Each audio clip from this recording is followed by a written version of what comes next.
Hello दोस्तों, नमस्कार। आपका स्वागत करती हूँ डीएनपी इंडिया में। इस वक्त की 10 बड़ी खबरों से हम आपको रूबरू कराएंगे। तो आइए शुरुआत करते हैं खबरों का सिलसिला। प्रधानमंत्री नरेंद्र मोदी ने बीजेपी संसदीय दल की बैठक को संबोधित करते हुए द कश्मीर फाइल्स फिल्म पर बात की। उन्होंने फिल्म की जाकर तारीफ की। फिल्म उद्योग की भूमिका पर बोलते हुए उन्होंने कहा कि देश में इस तरह की और फिल्में बनाने की जरूरत है। देश के इतिहास में फिल्में बनाने के लिए पीएम मोदी ने जोर दिया है। पीएम मोदी ने कहा है कि हमेशा अभिव्यक्ति की आजादी का झंडा फहराने वाले बेचैन होते हैं। तथ्यों की समीक्षा करने की बजाय उसे बदनाम करने के लिए अभियान चलाया जा रहा है। सुप्रीम कोर्ट ने कोरोना से मौत के मामले में मुआवजे के झूठे दावों पर सोमवार को चिंता जताई, साथ ही मामले की जांच के संकेत दिए हैं। कोर्ट ने कहा है कि उसे कभी कल्पना नहीं की थी कि इसका भी दुरुपयोग होगा। उन्होंने सोचा था कि नैतिकता अभी इतने नीचे नहीं गिर गई है। कोर्ट ने कहा है कि वो मामले की जांच सीएजी को सौंप सकता है। न्यायमूर्ति एमआर शाह की अध्यक्षता वाली 2 सदस्यीय पीठ ने कोरोना से मौत के मामले में मुआवजे के मुद्दे पर सुनवाई के दौरान सोमवार को ये टिप्पणी की है। सुप्रीम कोर्ट ने केरल में मंत्रियों के निजी स्टाफ की 2 वर्ष की नियुक्ति पर आजीवन पेंशन देने के नियम पर राज्य सरकार पर कटाक्ष करते हुए सोमवार को कहा है कि आपके राज्य के पास बहुत पैसा है।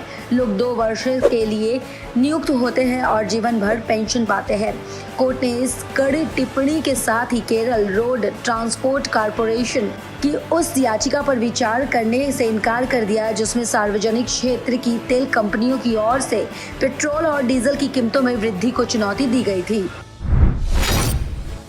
विमान सुरक्षा नियामक यानी बीसीएएस ने विमानन क्षेत्र के सिख कर्मचारियों को हवाई अड्डा परिसर के अंदर व्यक्तिगत रूप से कृपाण ले जाने की अनुमति दी है। इससे पहले प्रमुख सिख संगठन शिरोमणि गुरुद्वारा प्रबंधन कमेटी ने नागरिक उड्डयन सुरक्षा ब्यूरो के 4 मार्च के आदेश की निंदा की थी। इस आदेश के तहत विमानन क्षेत्र के सिख कर्मचारियों को भारतीय हवाई अड्डे परिसर में व्यक्तिगत तौर पर कृपाण ले जाने से प्रतिबंधित किया गया था। इसके बाद बीसीसीएएस ने 12 मार्च को प्रतिबंध को खत्म कर दिया। देश में बच्चों के लिए कोरोना वैक्सीन को लेकर बड़ा ऐलान किया गया है। दरअसल अब 12 साल से 14 साल की उम्र के बच्चों को भी कोरोना की वैक्सीन लगेगी। केंद्रीय स्वास्थ्य मंत्री मनसुख मांडविया ने इसका ऐलान किया है। उन्होंने बताया कि 16 मार्च से 12 साल से 14 साल के बच्चों के लिए टीकाकरण अभियान शुरू किया जाएगा। अभी तक 15 साल से ज्यादा उम्र के लोगों को वैक्सीन दी जा रही है। उद्योग संवर्धन और आंतरिक व्यापार विभाग यानी डीपीआईआईटी ने देश के सबसे बड़े बीमाकर्ता के विनिवेश की सुविधा के उद्देश्य से आईपीओ बाउंड यानी एलआईसी में 20% तक प्रत्यक्ष विदेशी निवेश यानी एफडीआई की अनुमति देने से सरकार के फैसलों को अधिसूचित कर दिया है। डीपीआईआईटी ने सोमवार को इस संबंध में अधिसूचना जारी की है जिसके तहत मौजूदा नीति में एक अनुच्छेद डाला गया है जिसमें एलआईसी में स्वचालित मार्ग से 20%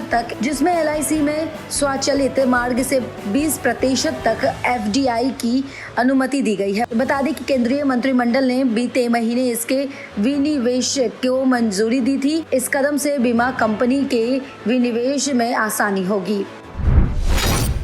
तेल की कीमतों में मंगलवार को और गिरावट देखी गई है जो 2 हफ्ते के निचले स्तर पर आ गई है। दरअसल रूस और यूक्रेन के बीच बातचीत के कारण युद्ध की स्थिति में सुधार की संभावना जगी है जिससे आपूर्ति बाधित होने की आशंका कम हुई है। इसके साथ ही चीन में कोरोना मामलों में वृद्धि ने तेल की मांग कम होने की चिंताओं को हवा दे दी है। सत्र में ब्रेंट फॉर्च्यून्स पहले $6 से ज्यादा की गिरावट के साथ $100.5 पर था जो बाद में $4.74 या 4.4% गिरकर 102.16 प्रति बैरल हो गया। Confederation of oil India traders यानी CAIT ने कहा है कि कुछ बहुराष्ट्रीय ई-कॉमर्स कंपनियां विदेशी निवेश दिशा निर्देशों की धज्जियां उड़ा रही है। इस संबंध में रुख कार्रवाई की जरूरत है वरना एफडीआई नीति लागू करने का उद्देश्य पूरा नहीं हो पाएगा। पाकिस्तान के प्रधानमंत्री इमरान खान के सामने अपनी सरकार को बचाने की चुनौती है। दरअसल विपक्ष इमरान खान की सरकार के खिलाफ अविश्वास प्रस्ताव लेकर आया है। अविश्वास प्रस्ताव पर वोटिंग से पहले इस्लामाबाद में बड़ी रैली का ऐलान किया गया है। 27 मार्च को होने वाली इस रैली के लिए सुरक्षा व्यवस्था चुस्त की जा रही है। चीन में एक बार फिर कोरोना के मामलों में तेजी देखने को मिली है। वहीं जानकारी के मुताबिक चीन में एक ही दिन के अंदर 5,280 नए कोविड मामले दर्ज किए गए हैं, जो महामारी की शुरुआत के बाद से अधिक केस है। जानकारी के अनुसार कोरोना से सबसे ज्यादा प्रभावित क्षेत्र जिलिन प्रांत है। कोरोना के बढ़ते केसों के कारण करीब 10 शहरों और आउटियों में लॉकडाउन लगा दिया गया है, जिसमें चीन का टेक हब कहे जाने वाले शहर शेनझेन में भी पाबंदियां लगाई गई है। खबरों की और जानकारी के लिए देखते रहिए DNP इंडिया। तब तक के लिए नमस्कार।